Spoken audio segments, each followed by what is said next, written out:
24/7. This is Agent Live 24/7. অক্ষণে তার উপরে কাটা আছে, বিভিন্ন কাটা আছে।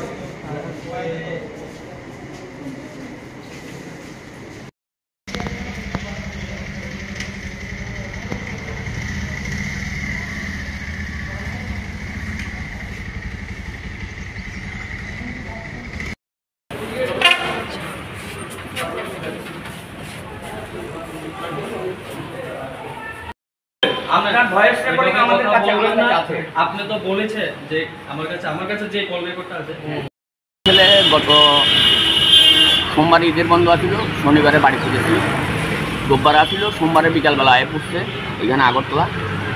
আমার ছেলে খয়েরপুর ভাড়া থাকে, খয়েরপুর বিক্রম কলেজে ফার্মেসি কলেজে পড়ে। আমার ছেলে মঙ্গলবারে কলেজ থেকে ক্লাস করছে, বুধবার দিন আমার ছেলে কলেজে আসে, আসার পরে এইচওডি হ্যারে যে সিনিয়ররা যেরকম রেগিং করায় এরকম রেগিং করাইছে।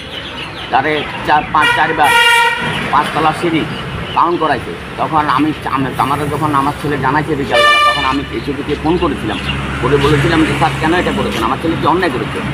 ও অন্যায় কিচ্ছু না, ও উপরে কি ক্লাস আছে, নিচে কি ক্লাস আছে, ল্যাবরেটরি কোথায় আছে, তারপরে এই প্র্যাকটিক্যাল রুম কোথায় আছে, ওরা কিছুই জানে না এখন পর্যন্ত। আমি বললাম যে যদি একটা স্টুডেন্ট আপনারা হচ্ছেন শিক্ষাগুরু, আপনাদের কাছে আমরা ছেলে দিয়েছি, স্টুডেন্ট দিয়েছি, কারণ হচ্ছে শিক্ষার জন্য। তা আপনারা যদি ওকে এভাবে সিঁড়ি গণিয়ে এনে কি ওকে রুম কোথায় কতটা রুম আছে, কী আছে না আছে, যদি সিঁড়ি কাউন্ট করলে ও পেয়ে যাবে নাকি, ও শিক্ষা হয়ে যাবে নাকি? আপনি বলতে পারতেন যে ঠিক আছে তুমি কত নম্বর রুমে তোমার প্র্যাকটিক্যাল রুমটা আছে দেখে আসো তো। আপনি এটা না করে আপনি ওকে সিঁড়ি কাউন্ট করেছেন, ওটা তো রিগিংয়ে পর্যায়ে পড়ে। আজকে সিনিয়ররা যদি করতো মেনে নেওয়া যেত, সিনিয়ররা করতে। আপনি একজন শিক্ষক, অভিভাবক, আপনি কলেজে এসওডি, আপনি কী করে করলেন এটা? আর আমার ছেলেটা যদি কালকে অপমানে আমার ছেলেটা সারা রাত সমস্ত পায়ে ব্যথা, গায়ে ব্যথা, সমস্ত ব্যথা হয়ে গেছে সিট ডাউন করতে করতে, আমার ছেলেটা যদি কালকে যদি কিছু করে ফেলতো, আমি কার কাছে যেতে পারতাম? আমার একটা ছেলে মাত্র, আমি একটা ক্যান্সার পেশেন্ট, আমি খুব বহু কষ্ট করে আমি আমার ছেলের জন্য ওষুধ না খেয়ে আমি ছেলের জন্য টাকা পাঠাচ্ছি, আপনাদের কলেজে দিয়েছি আমার ছেলেটাকে মানুষ করার জন্য। আমি এই জন্যই আমি সুস্থ তদন্তক্রমে বিচার চাওয়ার জন্য আমি এখানে এসছি, কলেজে এসছি আজকে আমার ছেলেকে নিয়ে।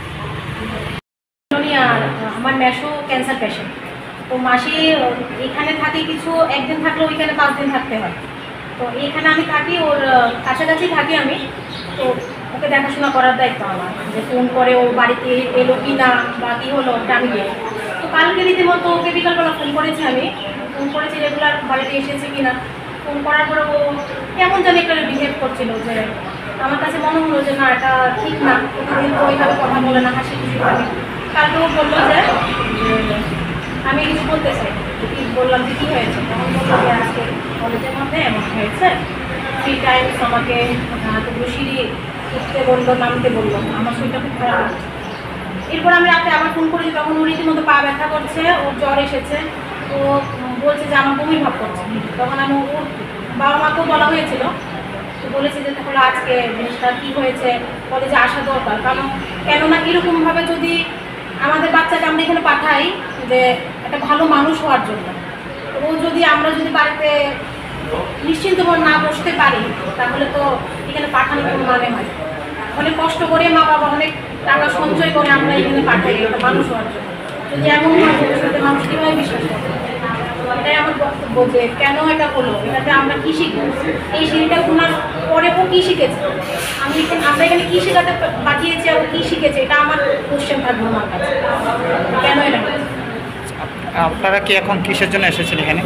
এটা কারণটা কি জানার জন্য, যে এটা কী কেন হয়েছে, বা ওনার তরফ থেকে ওনার বক্তব্যটা আমার শুনতে চাই যে কেন এরকম হয়েছে। এরকম বিভিন্ন কলেজে বা এরকম কলেজে যেন এরকম হয়, সেই বিষয়টা কি মন্ত্রীর উদ্দেশ্যে আপনার কোনো বার্তা থাকবে, এরকম যেসব কলেজে হয়? দেখুন, রেগিং তো বহু আগেই আমরা জানি যে নেই, এবং যখন কলেজে ভর্তি হয়েছে তখন বলা হয়েছে যে রেগিং কোনো জিনিস নেই। সেই সুবাদে আমরা কনফার্ম হয়ে আমাদের মনে শান্তির জন্য আমরা এভাবে পাঠিয়েছি এখানে। আমরা এটাই চাইবো যে যাতে এমন কোনো কিছু না হোক, স্টুডেন্টরা ভালোভাবে পড়াশোনা করুক, ভবিষ্যতের কারিগররা যাতে ভালোভাবে তৈরি হয়, এটাই আমার বক্তব্য। আরেকজন এইচওডি ওর সাথে এরকম করেছে, তাতে কি মনে হচ্ছে আপনার? দেখুন, যেমন যতটুকু জানতাম আগে, আমরাও তো পড়াশোনা করে এসেছি, তো জানতাম যে সিনিয়র যারা করে হয়তো সিনিয়ররা করে, কিন্তু এখানে যখন দেখলাম এই চুরি তখন এটা অনেকটা হতাশ হয়েছে যে উনি এটা করেছেন, মানতে পারছি না জিনিসটা। আমার নাম ঈশিতা। গতকালকে আমার কাছে একটা খবর আসে, হ্যাঁ, যে কোয়েলপুরের বৃদ্ধিনগর এলাকার যে একটা মহারাজা বীর বিক্রম ফার্মাসি কলেজ রয়েছে, সেখানটায় আমার খুব কাছের একজন ভাইয়ের ছোট ভাই এই কলেজে ফার্স্ট ইয়ারে পাঠরত, সেকেন্ড সেমিস্টারে। তো ওকে নাকি এই কলেজের ওর ডিপার্টমেন্টের এইচওডি বিগত অনেকদিন ধরেই মেন্টালি হ্যারাসমেন্ট করে আসছে। তো গতকালকে যেটা লেটেস্ট আপডেট, ওকে হঠাৎ করেই কোনো কিছু ছাড়াই, কোনো ভুল ছাড়াই ওকে শুধু ডেকে কলেজের যে সিঁড়িগুলি রয়েছে সিঁড়িগুলি ওকে দিয়ে কাউন্ট করার জন্য বলল। তো যথারীতি ও প্রথম থেকে একদম 5 তলা অবধি সিঁড়ি কাউন্ট করে এসে বললো যে স্যার 93টা সিঁড়ি রয়েছে। তো স্যার ওকে আবার বললো যে 93টা তো সিঁড়ি না, 103টা সিঁড়ি রয়েছে, তুমি আবার গনে আসো। যথারীতি এমন করতে করতে 4-5 বার ওকে দিয়ে সিঁড়ি গোনালো। হ্যাঁ, তো এই ধরনের ঘটনা, হ্যাঁ, একটা টোটালি একটা মেন্টালি হ্যারাসমেন্টের ব্যাপার। হ্যাঁ, ওনার বাড়ি সম্ভবত কলকাতায়। তো কলকাতার কোনো লোক, তাছাড়াও একজন শিক্ষাগুরুও বটে, ওনার দ্বারা একজন স্টুডেন্টের এইভাবে মেন্টালি হ্যারাসমেন্টের যে ঘটনাটা, তার সম্পূর্ণ একটা নিন্দনীয়, আমি তার তীব্র নিন্দা জানাই। হ্যাঁ, তো আজকে আমি আসলাম আমার যুবক ভাইদের নিয়ে এখানে প্রিন্সিপাল স্যারের সাথে কথা বলার জন্য এবং এইচওডির সঙ্গে কথা বলার জন্য, যে কী কারণে কি অরিজিনাল ঘটনা জানার জন্য আজকে আমরা সকলে এসে কলেজে উপস্থিত হয়েছি। দেখি প্রিন্সিপালও নেই আপাতত, এইচওডিও নেই, আমার দুজনের সাথেই ফোনে কথা হয়েছে, ওনারা আসছেন বললো, এখন ওয়ার্কিং কাজে নাকি, অফিসিয়াল কাজে নাকি ওনারা বাইরে আছেন। তো আসলে আমরা কথা বলে দেখবো বাকি খবর। কলেজে তো রেগিং জিনিসটা উঠে গিয়েছে, তাহলে সম্পূর্ণ রেগিং, একজন এইচওডি এইরকম কাজ করতে পারে, তাহলে কি মনে করছেন আপনারা? দেখুন, রেগিং তো সাধারণত আমি যখন কলেজে ছিলাম কি দেখতাম যে সিনিয়ররা রেগিং করতো সাধারণত, কিন্তু এখন তো দেখি সম্পূর্ণ মানে কি বলবো ভিন্ন ব্যাপার, যে কলেজের যে শিক্ষাগুরু রয়েছে, যে স্টুডেন্টকে গাইড করবে, শিক্ষাদান করবে, উনি নিজেই এই অপকর্মের সঙ্গে যুক্ত হয়ে গেছে, যে স্টুডেন্টদের রেগিংয়ের মতো জঘন্যতম অপরাধ উনি করছেন। দেখি এখন কথা বলে কি হয়, বাকি খবর কথা বলার পরে জানতে পারি। ধন্যবাদ। আমি বীর বিক্রম কলেজ অফ ফার্মাসি কোয়েলপুরে পড়ি, সেকেন্ড সেমিস্টারে। কালকে আমরা প্র্যাকটিক্যাল লিখছিলাম, এইচওডি স্যার আমাদের ল্যাবে এসেছে। ল্যাবে আসবার পরে ঠিক আছে, আমি আমারটা লিখছিলাম, চেষ্টা করছি, একজনকে ডাক দিয়েছে, কী বলেছে আমি শুনিনি, তবে আরেকজনকে ডাক দিয়ে বললো স্কেল, মানে একটা স্কেল দিয়ে মানে রুম মাপবার জন্য, ঠিক আছে। এবারে আরেকজনকে ডাক দিল, ওর সঙ্গে আমাকে ডাক দিল, আমি লিখছি তুমি আসো। অন্য আমার একজন প্রথম যাকে ডাক দিলাম হচ্ছে কনক চাকমা, ওকে ডাক দেওয়ার পরে কলেজটা কয়তলা, মানে কয়টা ফুল, 5 ফুল। আচ্ছা ঠিক আছে, যাও তুমি গিয়ে, তোমরা দুজন গিয়ে স্টেপগুলো মাপার জন্য বলেছে। একবার না, প্রথমবার বললাম 96 বলবার পরে এত কম তো থাকবার কথা না, আরও বেশি থাকবার কথা, আবার গিয়ে নিয়ে গেছি। দ্বিতীয়বার গেলাম, সেই সময় শরীরটা খারাপ, একদম দোতলার দিকে গেছিলাম, শরীরটা খারাপ, আবার নিচের থেকে আবার গেলাম উপরে। এবার এসে বললাম 115টা, তাও 114-15টা জানি না কটা আছে, বললাম আবার যাও। তৃতীয়বার করলাম, এই সময়টা একটু পুরো ফুল টায়ার্ড, আমি এত গরম ঘাম, হাতটাকেও ব্যথা করছিল একটু জানা করে বলবার পরে আবার যাও, চতুর্থ বারের সময় আবার যাও, পারবো না, নর্মাল ভাষা পারবো না, কি পারবে না, একটু হুপাচ্ছিলাম, তো পরিশ্রম হচ্ছে, একটু হুপাচ্ছিলাম, বললো কি এখন আর ওভার ইয়ে করছে না, তো তোমার সঙ্গে যে একজন ওটা এত বেশি ওভার ইয়ে করছে না। এরপরে আমি এইচওডির সঙ্গে একটু তাকিয়েছি, যেহেতু সাগর যাও, এইচওডির নাম ডক্টর আশুতোষ কুমার। কিছু বললাম না, শুধু আমি বুঝলাম এটা মিনিং কি, মানে এটা একটা টাস্ক, একটা যেগুলো একটা আমরা পড়াশোনা করি বা একটা নানা মানে যেগুলো একটা টাস্ক একটা লাভ থাকে না, এটা কি বললাম, এটা কি পরীক্ষায় আসবে? তাতে কি মনে হয় তোমার সাথে এইচওডি একটা রেগিং করলো?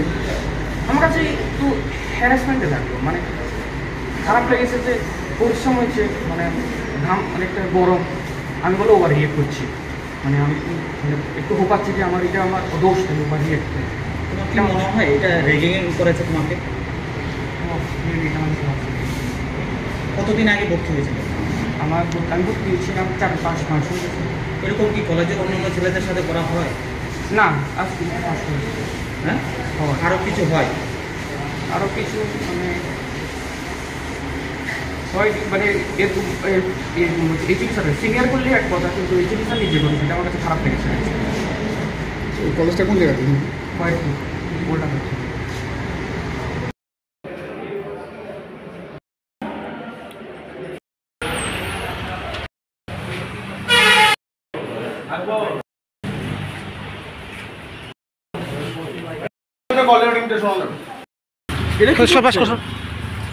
সর